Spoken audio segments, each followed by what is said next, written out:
Over the last year, we have visited churches from across the country, capturing stories of flourishing churches reaching children, young people, and families. And we found a common thread, that no matter what the tradition or the location, they had the same DNA. Intentional prayer. The ministry was prioritised, it was resourced, churches had adapted, and you, meaning everyone, took part. Many in the congregation supported this ministry, whether that be by prayer or practical help. All of us said what we need to do is to focus in on a Sunday school, and a good quality Sunday school. Because it is their church, and I think that's what we have. They get very involved. Prioritise children and young people to make sure that we were putting that front and centre in our vision and in our mission and our outreach and our discipleship.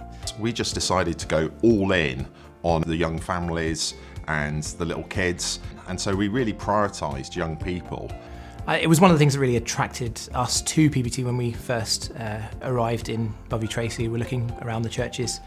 One of the things we noticed was that, you just couldn't help but notice there are lots of kids around, and I think there are lots of kids around because they've really invested in the children's work. And we started the new church choir with good resources to enable to be something that's designed for the children.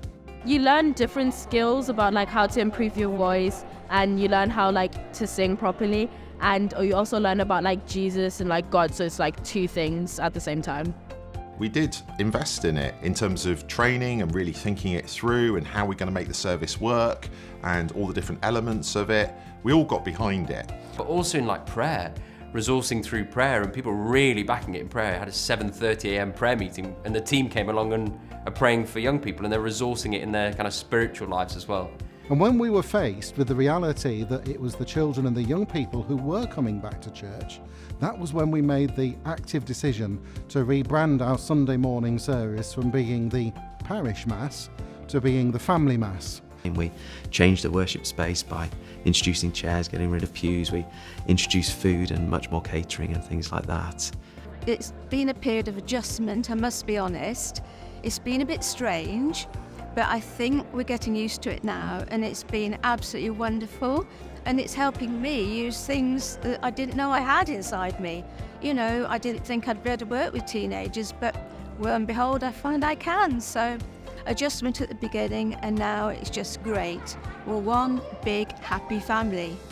So here there's a great sense now that our worship is fun, and that it does include everyone, whatever their age, whether they're 9 months old or 90, everyone's included. People of all ages have wanted to get involved because it involves a coffee and a croissant on the way in. We've had some of our senior members of the church get involved in helping prepare the hospitality. We've had some of the older kids help with the puppets and even help lead the service. So it's just been brilliant. It was everybody really in the church capturing a vision for how they can be a part of it. Feels like everyone's for it. I think they see their young people, their sons and daughters, and they're invited their friends, and they back it. We are seeing two pathways in these flourishing churches: starting new congregations and communities, or adapting existing services. We realised that it can be a bit of a rush to get everybody out of the house and to church on time on a Sunday, those with younger children trying to feed everyone. So we started Breakfast Club, and it's really lovely to see some of the older folk coming and eating their breakfast with the children. And I think that's a really simple idea that has worked incredibly well. We chose to start a Sunday afternoon service, our 4 o'clock live service.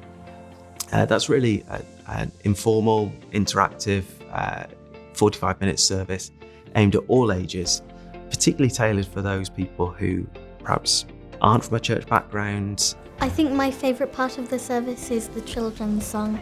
You hear all about Jesus and that he came down and all the stories about him.